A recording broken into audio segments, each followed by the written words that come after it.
This podcast is a member of the New York City Podcast Network at nycpodcastnetwork.com.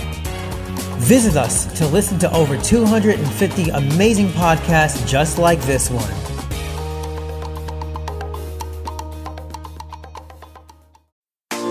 Japanese street style is some of the cutest and trendiest clothing in the world. Introducing Cherry Goddess Women's Clothing and Accessories, the hottest original and cute clothing company. We offer tops, clothes, accessories, shoes, dresses and skirts, and comfortable homeware that we guarantee you will love. Cherry Goddess Women's Clothing, super cute Japanese style clothing.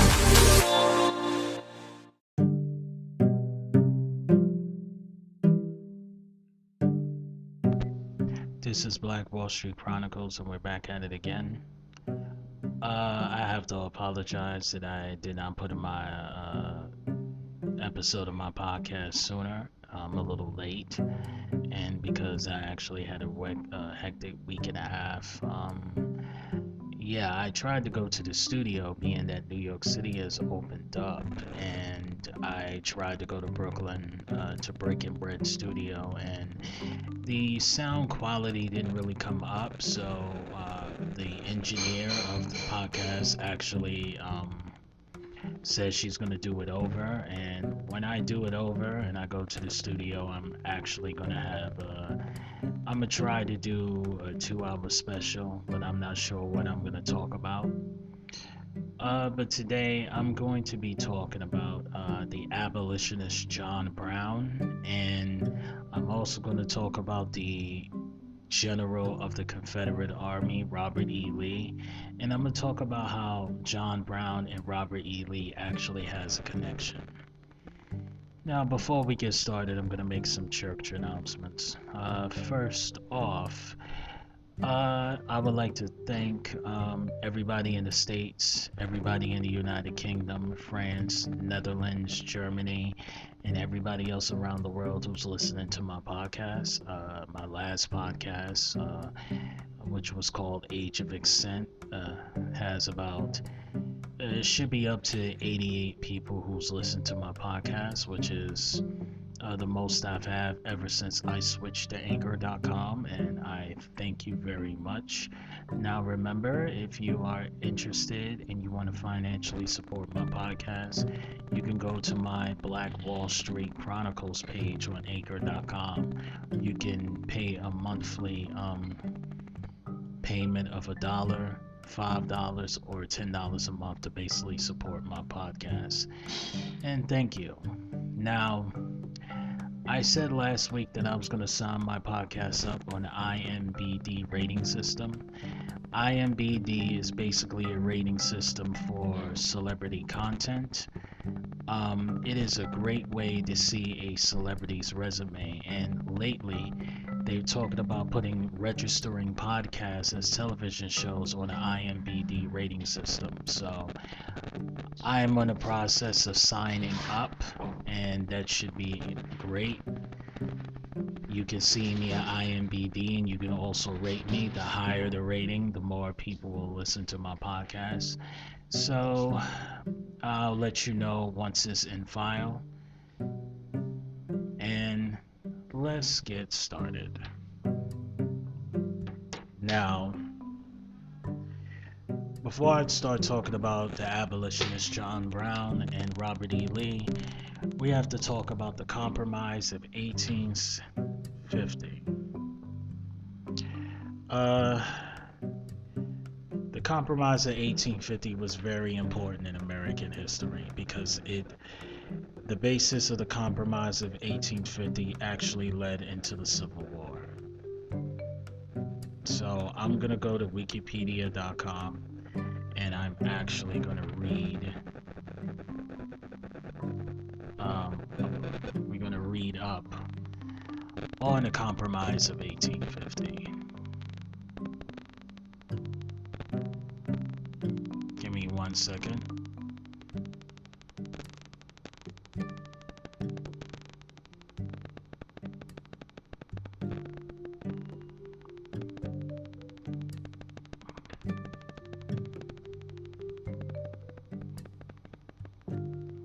All right.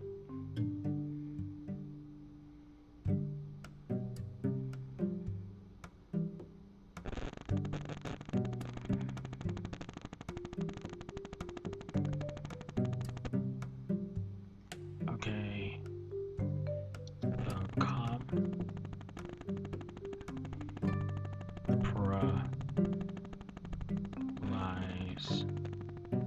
of 1850. Here we go. The Compromise of 1850 was a package of 5 separate bills passed by the United States Congress December 1850 that diffused a political confrontation between slave and free states on the states of territories acquired in the Mexican-American War. It also set Texas' western and northern borders and included provisions addressing fugitive slaves and the slave trade. The compromise was brokered by the Whig Senator Henry Clay and Democratic Senator Stephen Douglas with the support of President Millard Fillmore. A debate over slavery in the territories had erupted during the Mexican-American War, as many Southerners sought to expand slavery to the newly acquired lands, and many Northerners opposed any such expansion. The debate was further complicated by Texas' claim to all former Mexican territory north and east of the Rio Grande, including areas it had never effectively controlled. These issues prevented the passage of organic acts to create organized territorial governments for the land acquired in the Mexican-American War. In early 1850, Clay proposed a package of bills that would settle most of the pressing issues before Congress. Clay's proposal was opposed by President Zachary Taylor, anti-slavery Whigs like William Seward, and pro-slavery Democrats like John C. Calhoun, and congressional debate over the territories continued. As Taylor died and was succeeded by Fillmore, Douglas took the lead in passing Clay's compromise through Congress as 5 separate bills. Under the compromise, Texas surrenders its claims to present-day New Mexico and the other states in return for federal cession of Texas public debt. California was admitted as a free state, while the remaining portions of the Mexican sections were organized into New Mexico Territory and Utah Territory. Under the concept of popular sovereignty, the people of each territory will decide whether or not slavery will be permitted.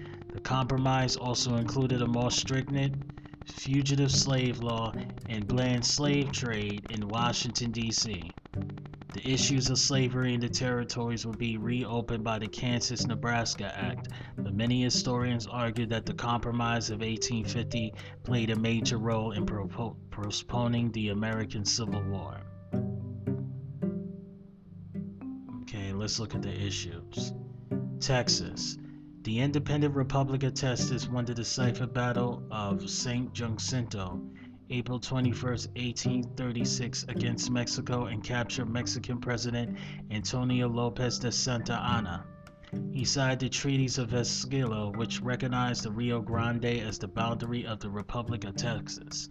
The treaties were then repudiated by the government of Mexico, which insisted that Mexico remain sovereign over Texas since Santa Anna had signed the treaty under coercion and promised to reclaim those lost territories. To the extent that there was de facto recognition, Mexico treated the Nuance River as its northerly boundary control. A largely last unsettled area lay between the two rivers. Neither Mexico nor the Republic of Texas had the military strength to assert its territorial claim. On December 29, 1845, the Republic of Texas was annexed to the United States and became the 28th state. Texas was staunchly committed to slavery, which is constitution and make it illegal for the legislature to free slaves. The Treaty of Guadalupe Hidalgo made no mention of the claims of the Republic of Texas. Mexico simply agreed to a Mexico-United States border south of both the Mexican section and the Republic of Texas claims. After the end of the Mexican-American War, Texas included to claim a large stretch of disputed land that it never effectively controlled in present-day eastern New Mexico. New Mexico had long prohibited slavery a fact that affected the debate over its territorial status. But many New Mexican leaders opposed joining Texas primarily because Texas' capital lays hundreds of miles away, and because Texas and New Mexico had a history of conflict dating back to the 1841 Santa Fe expedition. Outside of Texas, many Southern leaders supported Texas' claims to New Mexico to assure as much territory as possible for the expansion of slavery. Another issue would affect the compromise was Texas debt. It had approximately $10 million debt left over from its time as an independent nation, and that debt would become a factor in the debates over the territories.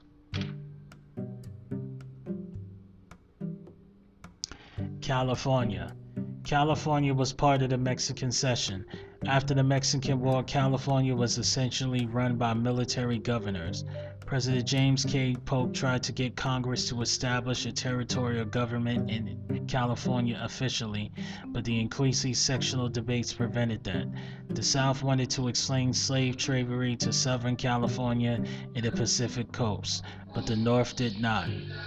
From late 1845, Americans and foreigners of many different countries rushed into California for the California Gold Rush, rapidly increasing the population. In response to the growing demand for a better representative government, a constitutional convention was held in 1849. The delegates unanimously outlawed slavery.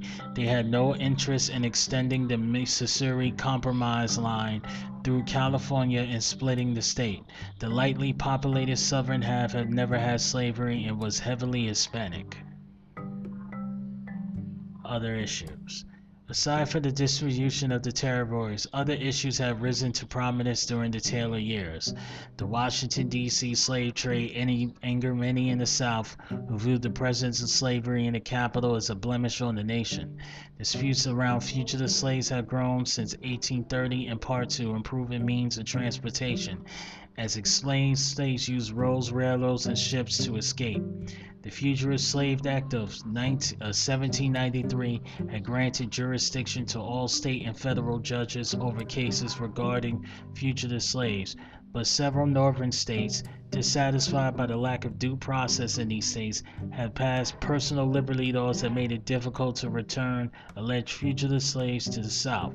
Congress also faced the issue of Utah, which, like California and New Mexico, has been seceded by Mexico. Utah was inhabited largely by Mormons, whose practice of polygamy was unpopular in the United States. Mormons. Well, that explains a lot. I didn't know. I know that Mormons is all over Utah. I didn't know that it was all over Utah since the beginning. Okay, let's talk about the fugitive slave law because this one is very important. Okay, so the Fugitive Slave Law, the Fugitive Slave Act of 1850. One statute of the Compromise of 1850, enacted September 18, 1850, is formally known as the Fugitive Slave Law or the Fugitive Slave Act. It bolstered the Fugitive Slave Act of 1793. The new version of the Fugitive Slave Law required federal judicial officers in the states and federal territories, inclusive those in territories in which slavery was prohibited, to insist on the return of escaped slaves to their masters actively in the states and territories permitting slavery. Any federal marshal or any other official who did not arrest the alleged runaway slave was liable to a fine of $1,000. Law enforcement ever in the United U.S. had a duty to arrest anyone suspected of being a fugitive slave or no more evidence than a claimant's sworn testimony of ownership. Suspected slaves could neither ask for a jury trial nor testify in their own behalf. Also, any person aiding a runaway slave by providing food and shelter was subject to 6 months of imprisonment and $1,000 fine. Officers capturing a fugitive slave was entitled to a fee for their work. In addition to federal officials, the ordinary citizens of free states could be summoned to join a posse and be required to assist the capture, custody, or the transportation of alleged slave. The law was so rigorously pro-slavery as to prevent the readmission of testimony of a person accused of being an escaped slave into evidence in the judicial hearing to determine the status of a accused escaped slave. Thus, if a freed man was to claim to be an escaped slave, they could not resist their own return to slavery by truthfully telling their actual story. The Fugitive Slave Act was essential to meet Southern demands. In terms of public opinion in the North, the critical provision was that ordinary citizens were required to aid slave catchers. Many Northerners deeply resented the requirement to help slavery personally. Resentment towards the act continued to heighten tensions between the North and the South, which were inflamed by other abolitionists such as Harriet Beecher Stowe. Her book, Uncle Tom's Cabin, stressed the horrors of recapturing enslaved slaves and outraged Southerners. Okay. Alright, so that's basically the drop off of the Compromise of 1850. So what I'm gonna do is I'm gonna talk about John Brown.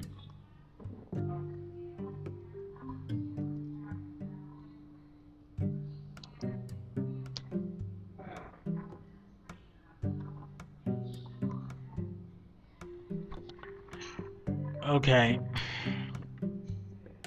Talk about John Brown, the famous abolitionist.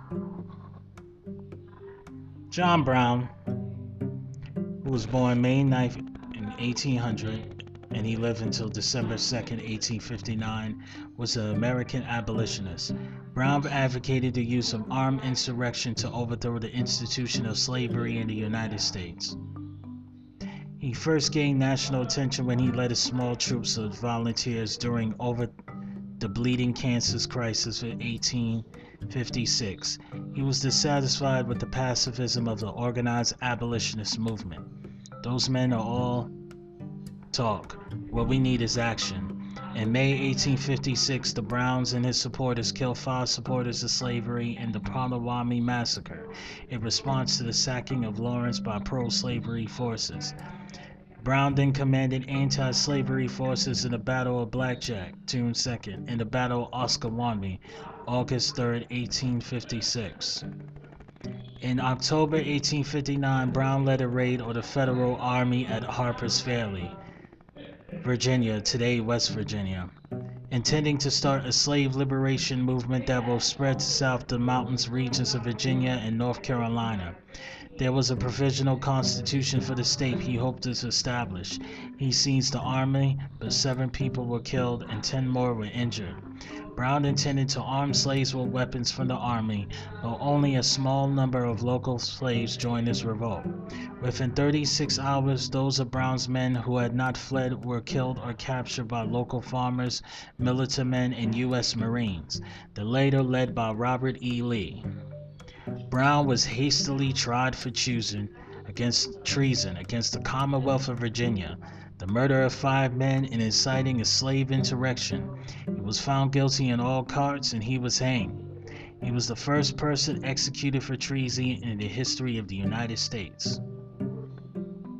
Historians agree that the Harper's Ferry raid and Brown's trial, Virginia v. John Brown, coverted extensively by the national press, escalated tensions that led to the South's secession a year later, and the American Civil War. Brown's raid captured the nation's attention. Southerners feared it was just the many Northern plots to cause a slave rebellion that might endanger their lives, while Republicans among President Lincoln distanced themselves from abolitionism and asserted that they would not interfere with slavery in the South.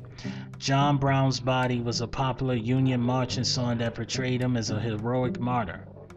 Brown's actions as an abolitionist and the tactics he used still makes him a controversial figure today. He is both memorialized as a hero, martyr, and visionary. Compared sometimes with Christ and vilified as a madman and a terrorist, historian James Loewen surveyed American history textbooks and noted that historians consider Brown perfectly sane until about 1890, but portrayed him insane from about 1890 until 1970. The new interpretations gained ground. Yeah, the fact that they tried to say that he was insane from 1890 to 1970, that is propaganda that was implemented by the South. Okay, let's talk about his early life. John Brown was born May 9th, 1800 in Torrington, Connecticut. He was the fourth of 8 children of Owen Brown and Ruth Mills, and the grandson of Captain John Brown. Brown could not could Brown could trace his ancestry back to 17th century English Puritans. In 1805, the family moved to Hudson, Ohio, where Owen Brown opened a tannery. There's a historical marker on the site of their house. Hudson was a center of anti-slavery and debate, and Owens participated fully, offering the safe house to Underground Railroad fugitives. There was not a high school in Hudson at the time. John studied at the school of abolitionist Elzevir Wright, father of the famous Elzevir Wright in the nearby Talamage. Owen was one of the founders of Hudson School, the Western Reserve College and Preparatory School, which was soon became consummated with torn apart by the issue of slavery. And Owen became a supporter of the Oberlin Institute in its early stage, but was ultimately critical of the school's perfectionist leanings, especially renowned in the preaching and teachings of Charles Finley and Asa Mahan. Brown withdrew his mentorship for the Congregational Church in the 1840s and never officially joined another church. Both he and his father was fairly conventional evangelicals for the period, with his focus on the pursuit of personal righteousness. Brown's personal religion is fairly well documented in the papers of Reverend Clarence G., a Brown family expert, now held in the Hudson, Ohio Library and Historical Society. Brown's father has an apprentice, Jesse R. Grant, father of Ulysses S. Grant. Interesting. He has a deep connection to abolitionism and the Union Army. He was an apprentice of Ulysses S. Grant's father, Jesse L. Grant. That's great. In 16, Brown left his family to Plainfield, Massachusetts, where he enrolled in a preparatory program. Shortly afterward, he transferred to the Moors in Litchfield, Connecticut. He hoped to become a congressional minister, but money ran out and he suffered an eye inflammation that forced him to the academy and returned to Ohio. In Hudson, he worked briefly at his father's tannery before opening a successful tannery of his own outside town with his adopted brother. In 1820, Brown married Deneen Luss, the first child. John Jr. was born 13 months later, in 1825, seeking a safer location for fugitive slaves. Brown, his family moved to New Richmond, Pennsylvania, where he bought 200 acres, 81 acres of land, and he cleared 8 of it and built a cabin, a barn, a tannery. The latter was a secret room to hide escaping slaves. The John Brown Tannery site was listed on the National Register of Historic Places in 1978 and was a major stop on the Underground Railroad, marking its place in history from 1825 to 1835. During that period, Brown aiding in the passing of an estimated 2,500 slaves. Presumably, Brown was helping a smaller number of fugitive slaves when he lived in the village of Houston. Within a year, the tannery employed 15 men. Brown made money raising cattle and surveying. He helped to establish a post office in the school. During this period, Brown operated an interstate business involving cattle and leather production along with a kinsman, Seth Thompson from Easter, Ohio. In 1829, some white families asked Brown to help them drive off Native Americans who hunted annually in the area. Brown replied, "I have nothing to do with such a mean of an act. I would sooner take my gun and help you drive out the country." Throughout his life, Brown maintained peaceful relations with his Native American neighbors. In 1831, one of his sons died. Brown fell ill and his business began to suffer, leaving him in terrible debt. In the summer of 1832, shortly after the death of a newborn son, his wife Diane died, leaving him with the children John Jr., Jason, Owen, and Ruth. Another three of their children did not survive adulthood. On June 14, 1833, Brown married 16-year-old Mary Ann Dan, April 15 to May 1st, originally from Washington County, New York.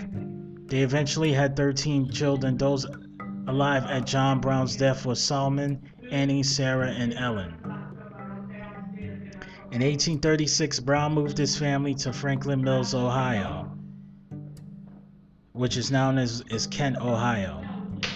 There he borrowed money to buy land in the area, building and operated a tannery along the Cluttenhole River in partnership with Zenith, Kent.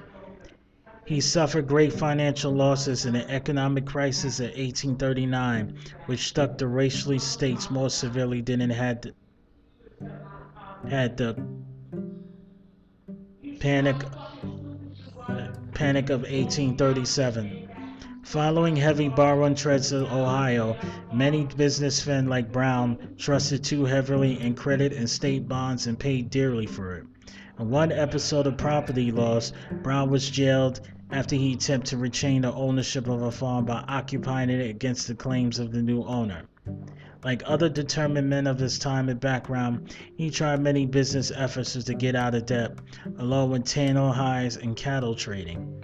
He undertook horse and sheep breeding, the last which has become a notable aspect of his pre-public vocation. In response to the murder of Elijah P. Loveboy, Brown publicly vowed, "Here before God, in the presence of these witnesses, from this time, I will consecrate my life to the destruction of slavery." Brown was declared veteran by a federal court on September 28, 1842. In 1843, 4 of his children died of dysentery. As Louis D. Carroll Jr. shows in his biographical sketch of 2007, from the mid-1840s, Brown had built a reputation as an expert in fine sheep and wool, and entered a partnership with Colonel Simon Perkins in Arcon, Ohio, whose flocks and farms were managed by Browns and Sons. Browns eventually moved into a home with his family across the street from the Perkins Stone Mansion on Perkins Hill. The John Brown House, Arcon, Ohio, still stands and is owned and operated by the Summit County Historical Society of Arcon, Ohio. I was in Arcon.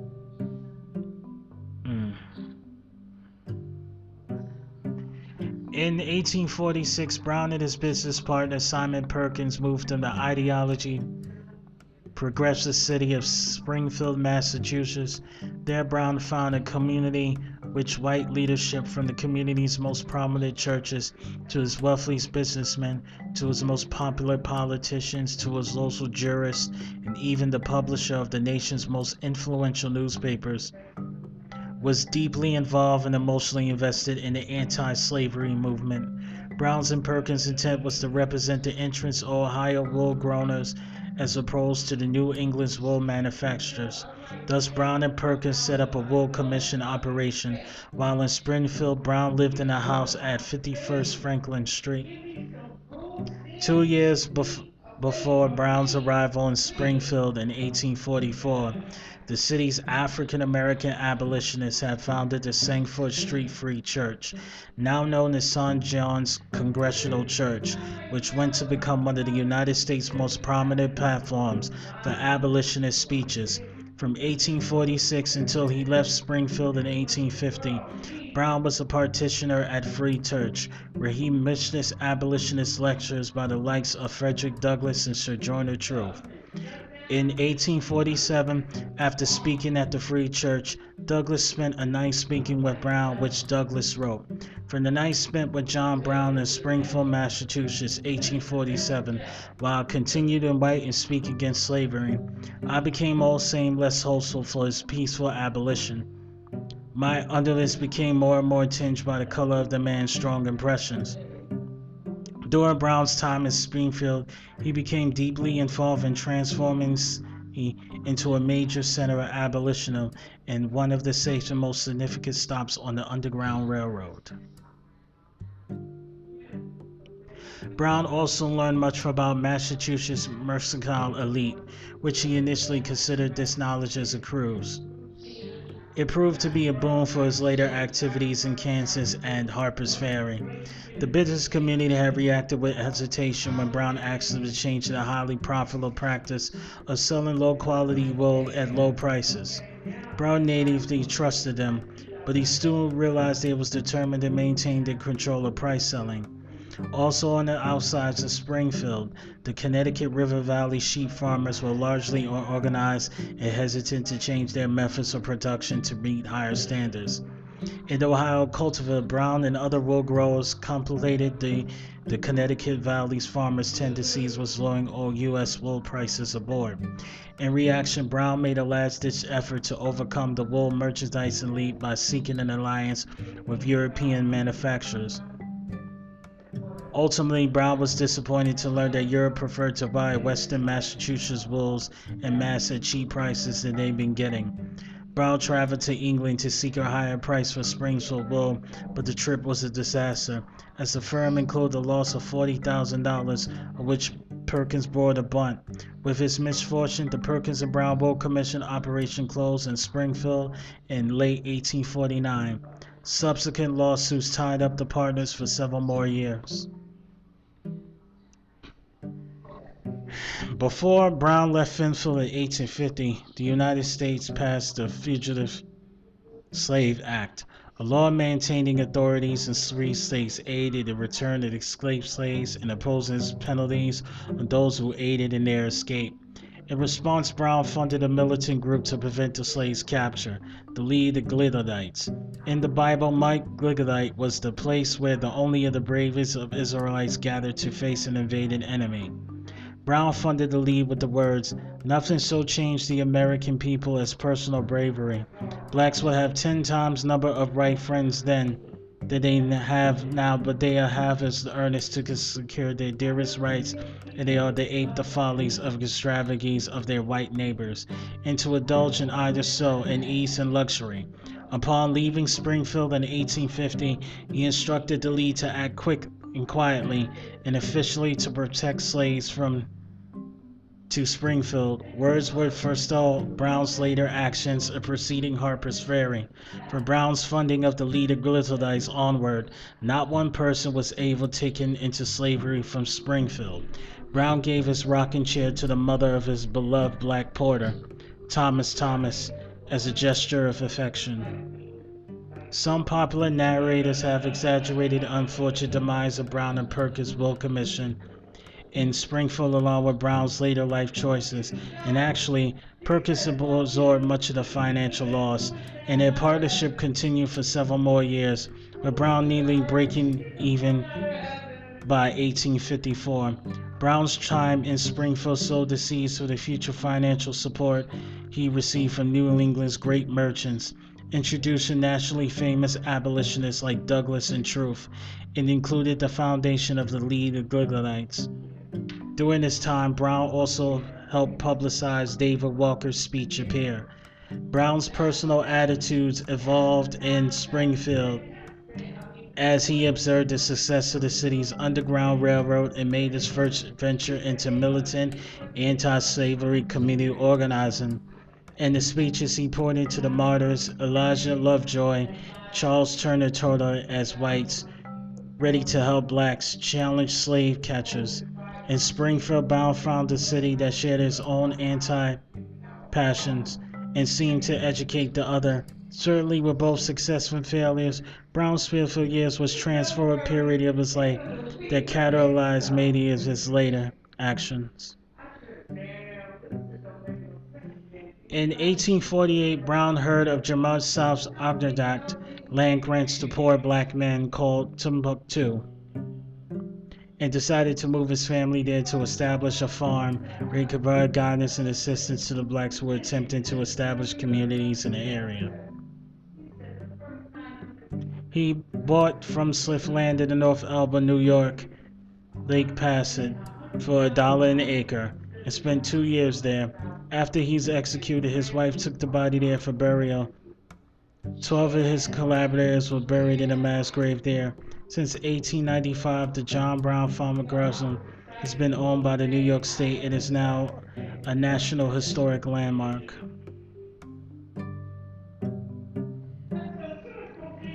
After Harper's Ferry raid trial and Brown's execution, Brown was linked forever to those events in Virginia, and lesser extent to the burial site remote in North Elba, New York. However, while alive, Brown was never thought as a Kansan. He was the subject of a controversial mural in the Kansas state capitol. The move to Kansas. In 1855, Browns learned that his adult son in Kansas territory that their families was completely unprepared to face protect, and that pro-slavery forces were militant, determined to protect his family and oppose the slavery supporters. Browns left for Kansas, enlisting a son-in-law and making several stops to collect funds and weapons. As reported by the New York Tribune, Brown stopped en route to participate in an anti-slavery convention that took place in June 1855 in Albany, New York. Despite the controversy that ensued on convention floor regarding support of violent efforts on the behalf of the Free State Clause, several people gave Brown financial support as he westward. Brown found more militant support in his home state of Ohio, participating strongly anti-Western Reserve section where he had been reared. Potawatomi. Browns and the Free Settlers were optimistic that they could bring Kansas into the Union as a free state. After the winter snows Dawes in 1856, the pro-slavery activists began a campaign to seize Kansas on their own terms. Browns was particularly affected by the sacking of Lawrence in May 1856, where a sheriff-led posse destroyed newspaper offices in a hotel. Only one man, Berta Ruffin, was killed. Preston's book's caning of anti-slavery Senator Charles Schumer in the United States caning of United States Senator Charles Sumner and United States Senate also fueled Brown's anger.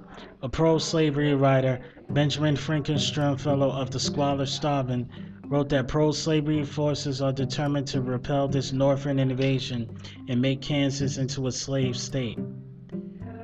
Through our rivers should be covered in blood with their victims, and the carcass of the abolitionists should be so mutinous as a territory as to breed disease and sickness. We will not be deterred from our purpose. Brown's outrage from the violence and pro-slavery forces and what he saw as a weak and cowardly response to anti-slavery partisans and the Free State settlers, who he describes as cowards or worse. The Potawatomi Massacre occurred the night of May 24th and the morning of May 25th, 56. Using swords, Brown and a band of abolitionist settlers took their residence and killed 5 professional slave hunters and militant pro-slavery settlers north of Palmamani Creek in Franklin County, Kansas. Speaking of the threats was the supposedly jurisdiction for the massacre. Free State leader Charles L. Robinson stated, "When it was known such death was as plenty as blueberries in June on both sides, all over the territory, they were regarded as no more importance than the idle wind. The indictment would hardly justify midnight assassination of all pro-slavery men, whether making threats or not. Had all men been killed in Kansas who indulged in such threats, there would have been none left to bury the dead." In the 2 years prior to Potawatomi Creek Massacre, there had been 8 killings in Kansas territory attributed to slavery politics, but none in the vicinity of the massacre. The massacre was the match for the power cake that participated the bloodiest period in bleeding Kansas history, a 3-month period of brutality, raids, and battles in which 29 people died. I heard of bleeding Kansas. I didn't know that was over. That was between abolitionists and slave masters. Didn't know that. Palomar and Osawatomie. A force of Missourians led by Captain Henry Pate captured John Jr. and Jason and destroyed the Brown family homestead, and later participated in the sack of Lawrence. In June 2nd, John Brown, 9 of his followers, and Tony local men successfully defended a free state settlement in Parliament, Kansas, against the attack by Pot. See Battle of Blackjack. Pot and 22 of his men were taken prisoner. After capture, they was taken to Brown's camp and received all the food Brown could find.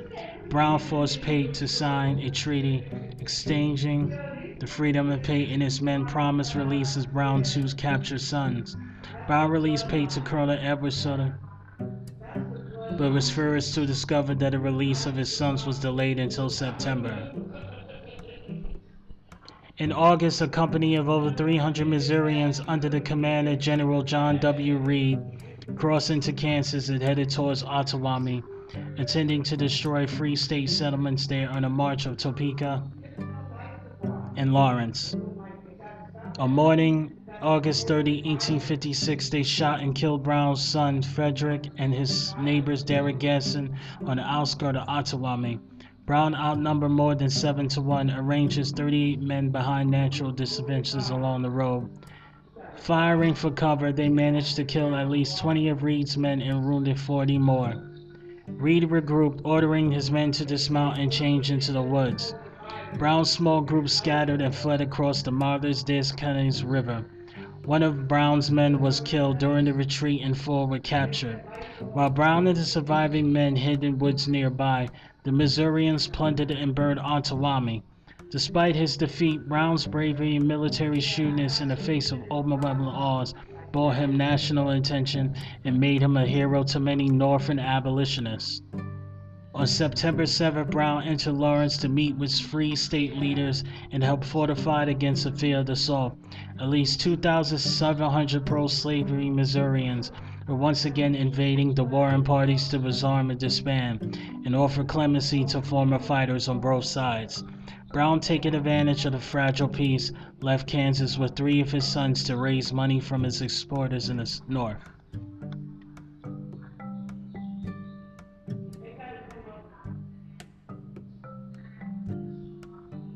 Later years.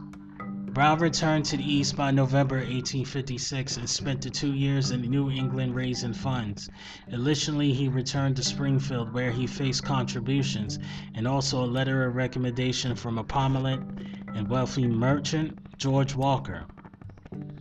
Walker was the brother-in-law of Franklin Benjamin Sanborn, the secretary of the Massachusetts State Kansas Committee, which introduced Brown to 7 influential abolitionists in the Boston area in January 1857. Amos Adams Lawrence, a prominent Boston merchant, secretly gave large amounts of cash. William Lloyd Garrison, Thomas Winford Higginson, and Theodore Parker, and George Luther Stearns and Samuel Gilby Hoe was supported Brown. A group of 6 wealthy abolitionists, Sanborn, Higginson, Parker, Stearns, Hoe, and Garrett Smith, agreed to offer Brown financial support for his anti-slavery activities. They eventually provided most of the financial backing for the raid on Harper's Ferry, and claimed to be known as Secret Six or the Committee of Six. Brown offered requested help with them with no questions asked, and it remained unclear of Brown's scheme to the Secret Six were aware of. On January 7, 1859, the Massachusetts Committee pledged to provide 200 sharp rifles and ammunition, which were being stored into Tabo, Iowa. In March, Brown contracted Charles Bales of Connellsville, Connecticut for 1,000 pikes. In the following months, Brown continued to raise funds, visiting Worcester, Springfield, New Haven, Syracuse, and Boston.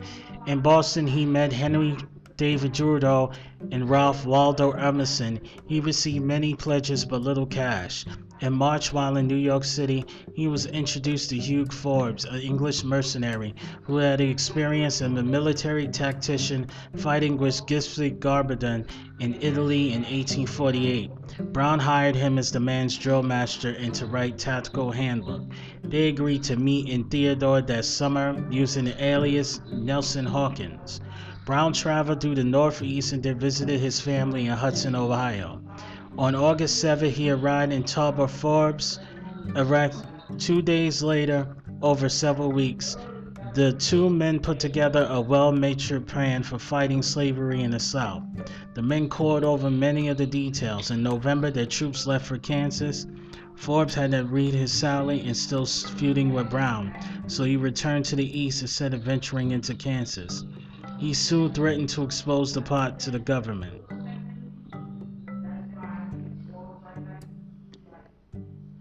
As October election saw a free state victory, Kansas was quiet. Brown made his men return to Iowa. He told the tidbits of Virginia's scheme. In January 1858, Brown left his men in Springdale, Ohio, and set off to visit Frederick Douglass in Rochester, New York. There he discussed his plan with Douglass and reconsidered Forbes' criticisms. Brown read a provisional constitution that would create a government for the new state in the region of his invasion. He then traveled to Peterborough, New York, and Boston to discuss matters of the Secret Six. In the letters to them, he indicated that along with the recruits, he would go into the South equipped with westerns to do Kansas work. Brown and 12 of his followers, including his own son, Owen, traveled to Chatham, Ontario, where he convened on May 10th a constitutional convention. The convention, with several dozen delegates, including his friends James Madison Bell, was put together with the help of Dr. Martin Delany. 1/3 of Chatham's 6,000 residents were fugitive slaves, and it was here that Brown was introduced to Harriet Tubman. The convention assembled 34 blacks and 12 whites to adopt Brown's provisional constitution. According to Delany, during the convention, Brown illuminated his plans to make Kansas, rather than Canada, the end of the Underground Railroad. This would be a subterranean passway. Delany's reflections were not entirely trustworthy. Brown was no longer looking towards Kansas and was entirely focused on Virginia. Other testimony for the Chatham reading suggests Brown did not speak of going south. Brown had long used the terminology of the subterranean pass from the way late 1840s. It is possible that Delany conflated Brown's statements over the years. Regardless, Brown was elected Commander-in-Chief and named John Henry Clagall his Secretary of War. Richard Roth was named Secretary of State. Eldon Monroe, a black minister, was to act as president until another was chosen. Chapman was acting vice president. Delany was the conspiring secretary. In 1859, a Declaration of Liberty by the representatives of the state population of the United States of America was written.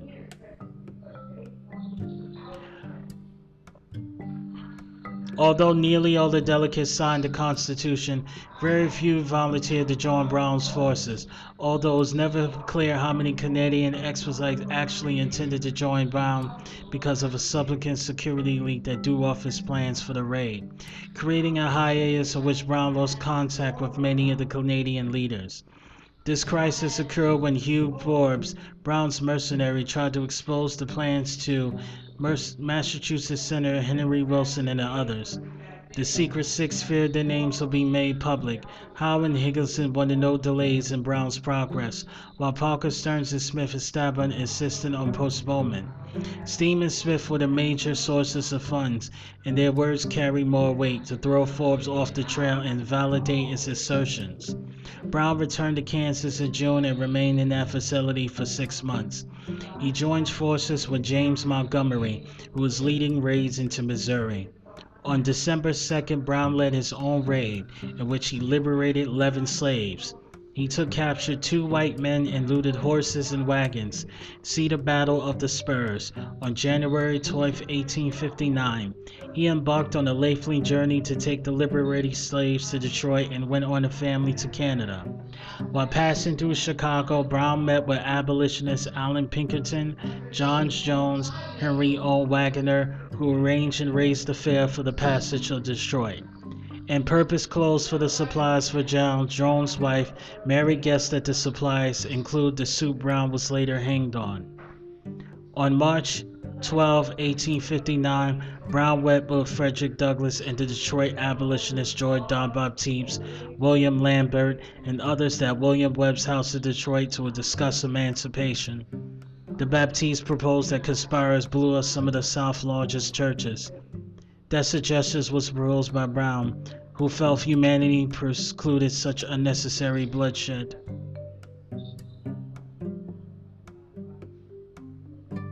Over the course of the next few months, she traveled again through Ohio, New York, Connecticut, and Massachusetts to drum up more support for the cause.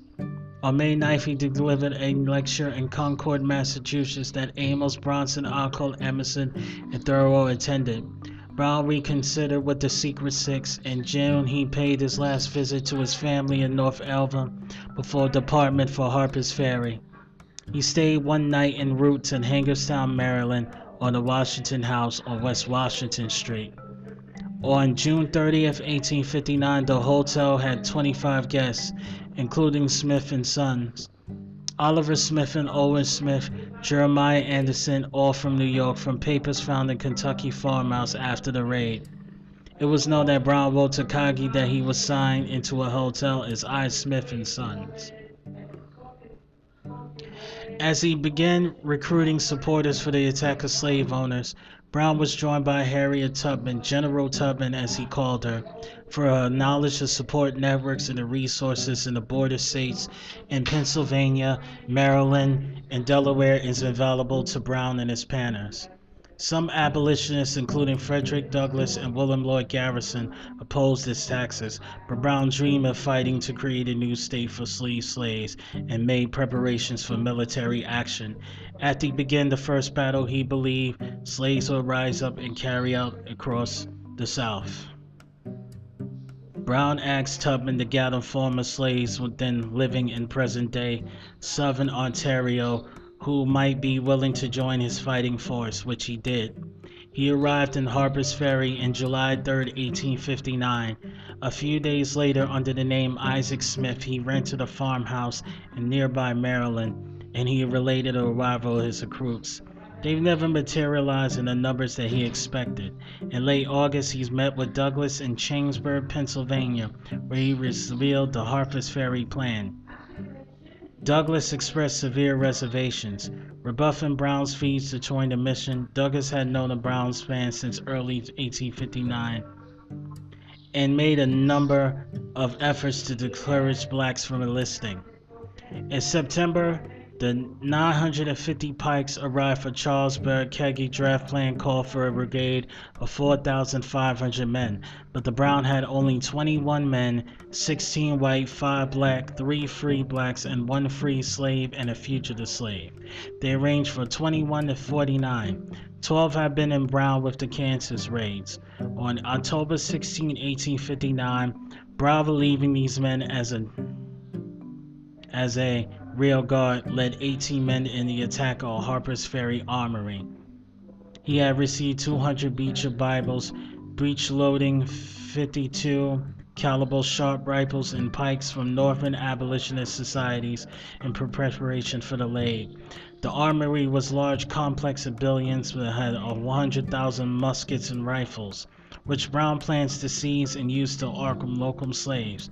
Then they would head south, drawing off more and more free slaves from plantations and fighting only in self-defense. As Douglass and Brown families testified, his strategy was to essentially deplete Virginia of its slave, causing the Institute to collapse in one county after another until the movement spread in the South, wreaking havoc on the economy and viability of the pro-slavery states. Essentially, the raid went well, and they met no resistance entering the town. They cut off the telegraph wires and easily captured the armory, which was being defended by a single watchman. Then they rounded up the hostages from nearby farms, including Colonel Lewis Washington, great-grandnephew of George Washington. Shit. Ah, man, they got a descendant of George Washington captured. Great-grandnephew of George Washington. They also spread the news to the local slaves that their liberation was at hand, to the hostage slaves who died in the raid.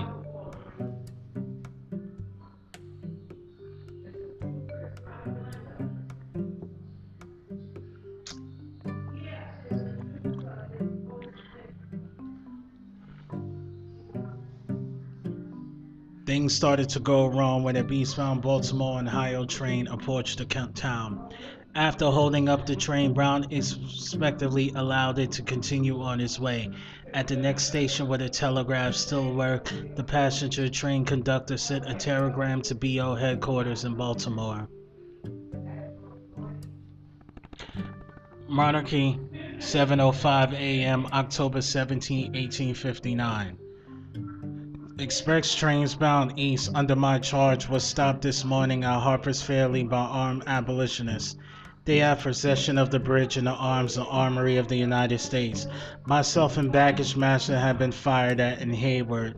The colored porter is wounded very severely, being shot through the body and the ball entering the body below the left shoulder blade and coming out the left side. The railroad sent a telegram to President Buchanan. News of the raid reached Baltimore early that morning and Washington by the late morning. In the meantime, local farmers, shopkeepers, and military pinned down the raiders in the armory by firing from the heights behind the town. Give me 1 second.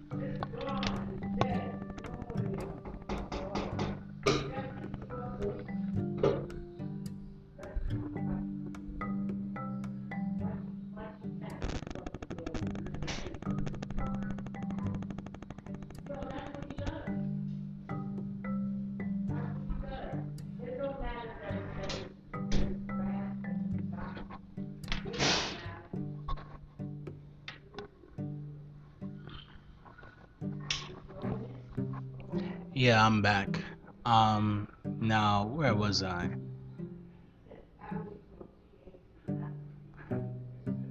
News of the raid reached Baltimore early that morning and Washington by late morning.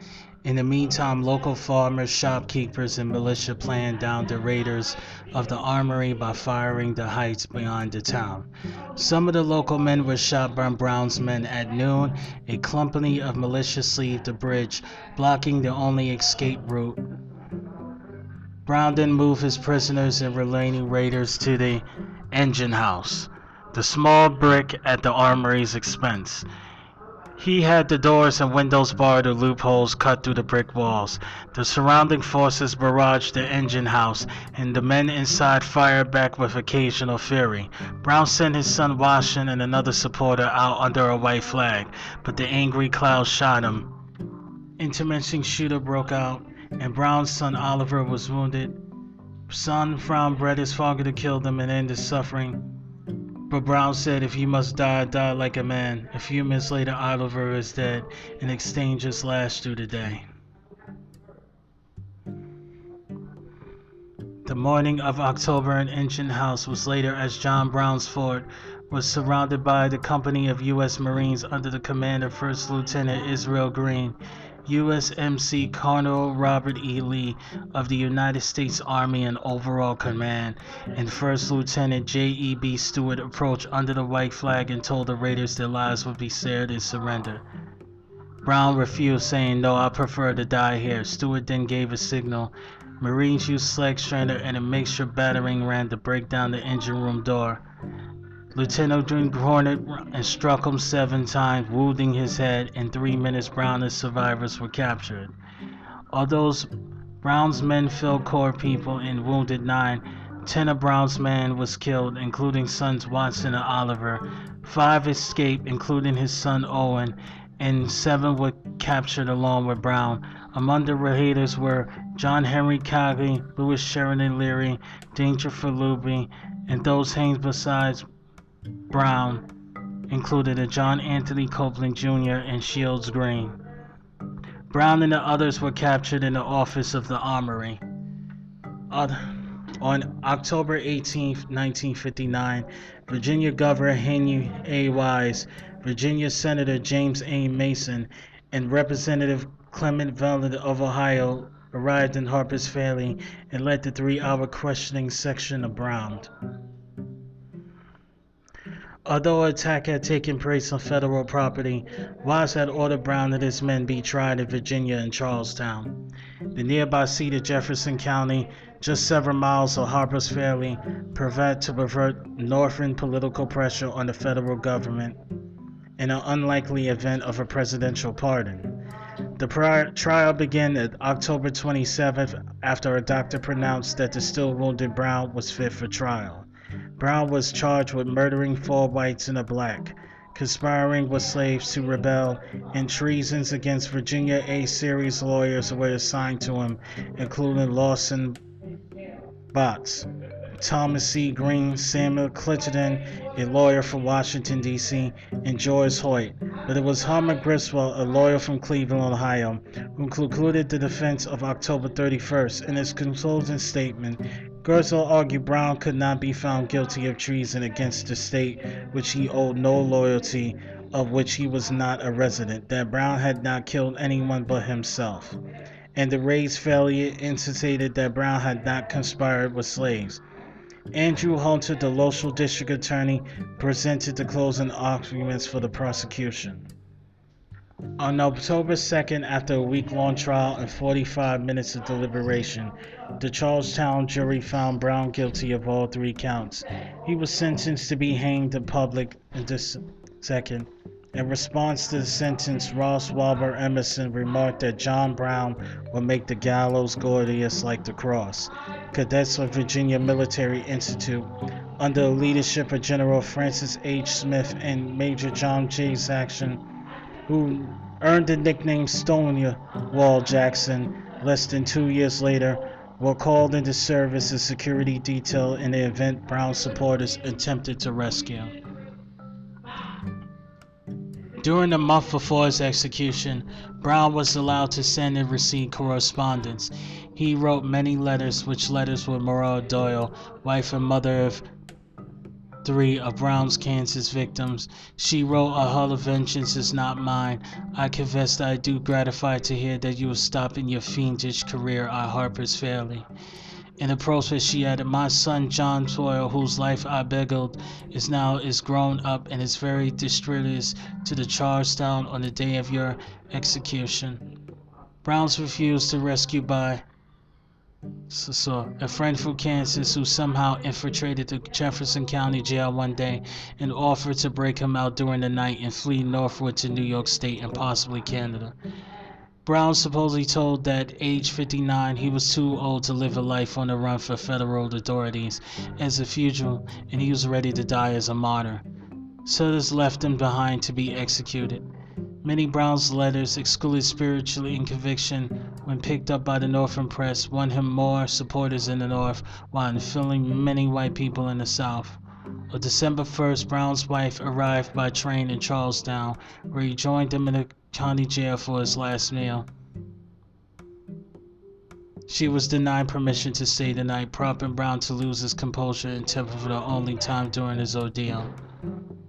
The governor of Virginia was so concerned by the attempt to rescue Brown that he halted almost all transportation to Winchester and Potomac Railroad from Maryland south through Harper's Ferry to Charlestown from the day before he died after the execution. Damn. That's how he died. So that's the life of John Brown. That's crazy. Yeah, so what I'm gonna do now is I'm gonna talk about now. Earlier, I said that Robert E. Lee was the one that actually stopped. At the time, Robert E. Lee was a colonel, and he was actually one to stop the revolt of John Brown's plan at Harper's Ferry. So what we're going to do is we're going to talk about John Brown. No, we're going to talk about Robert E. Lee.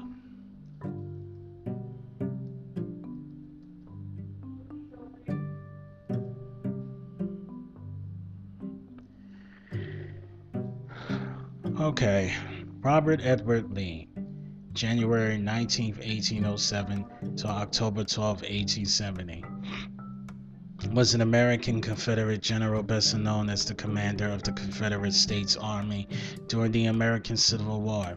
He was commanded the Army of Northern Virginia from 1862 until its surrender at 1865 and earned a reputation as a skilled tactician. Yeah, I heard about this. A son of Revolutionary War officer Henry Lightfoot Horse Harry Lee III. Lee was a top graduate of the United States Military Academy, an exceptional officer and military engineer in the United States Army for 32 years. During this time, he served throughout the United States, distinguishing himself during the Mexican-American War, and served as superintendent of the United States Military Academy. He was also the husband of Mary Anna Costas Lee, adopted great-granddaughter of George Washington. When Virginia's 1861 Richmond Convention declared secession from the Union, Lewis chose to follow his home state, despite his desire for the country to remain intact. An offer of Senator Union command during the first years of the Civil War, he served in minor combat operations and as senior military advisor to Confederate President Jefferson Davis. Lee took command of an army in northern Virginia in June 1862. During the Peninsula Campaign following the ruling of Joseph E. Johnson, he succeeded in driving the Union Army of the Potomac River under George B. McClellan away from the Confederate capital of Richmond during the 7 Days battles, and he was unable to destroy McClellan's army. Lee then overcame Union forces under John Pope at the Second Battle of Bull Run in August. His invasion of Maryland that September ended with the inconclusive Battle of Antietam. After he retreated to Virginia, Lee then won 2 decisive victories in Fredericksburg and Chancellorsville, before launching his second invasion of the North in the summer of 1863, where he decisively defeated the Battle of Gettysburg by the Army of the Potomac.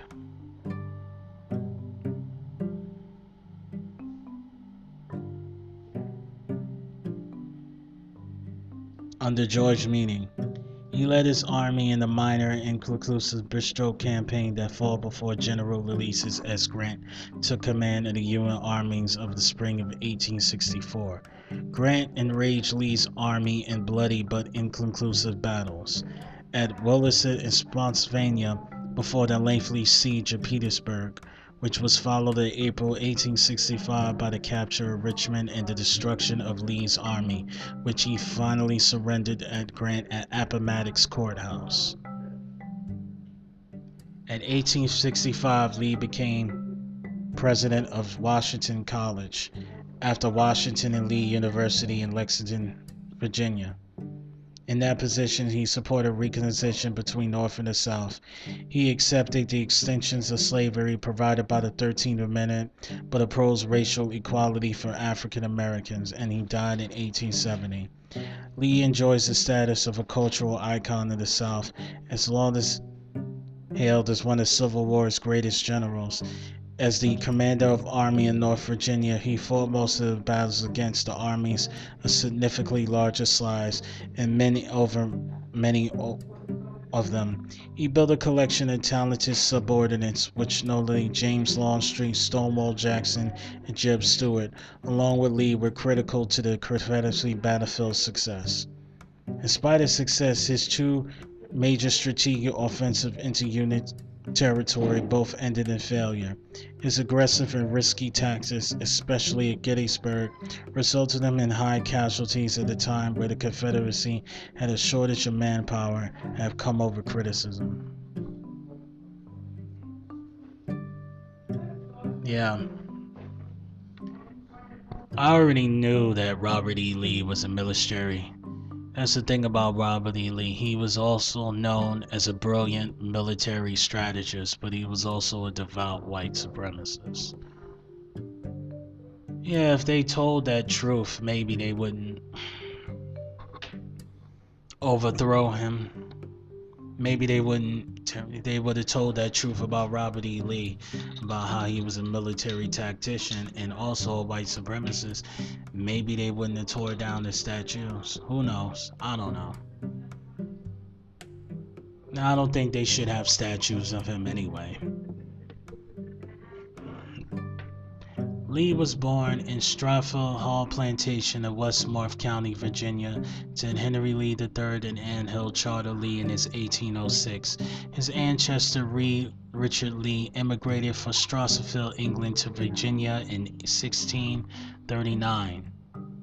Lee's father suffered severe financial reserves from failed investments and was put into debtor's prison. Soon after the release following year, the family moved to Alexander, Virginia, both because they were in high-quality local schools there, and both several members of the extended family lived nearby. In 1811, the family, including his newly born sixth child Mildred, moved to the house on Chronicle Street. 1812, Lee's father moved permanently to West Indies.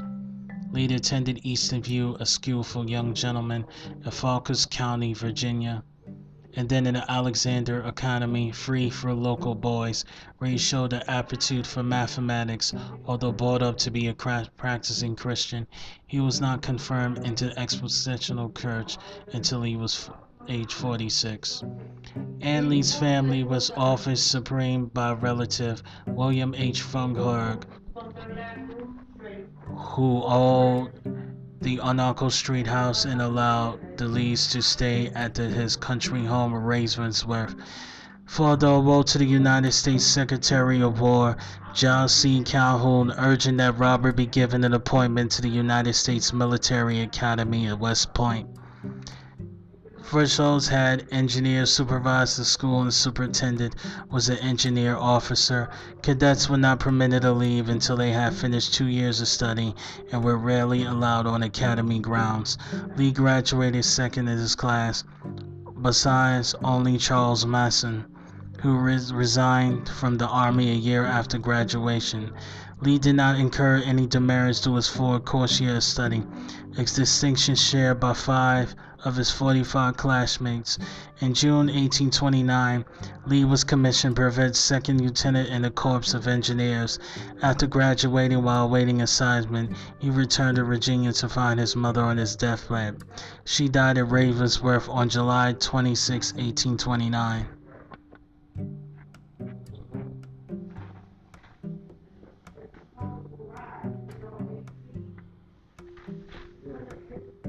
See, I'm not going to really talk much about Robert E. Lee. I'm thinking I'm going to end the podcast here. I'm not going to go into it. I'm not really going to talk about this man. But here's the talking points I will say. Robert E. Lee ancestor was actually in the damn Revolutionary War.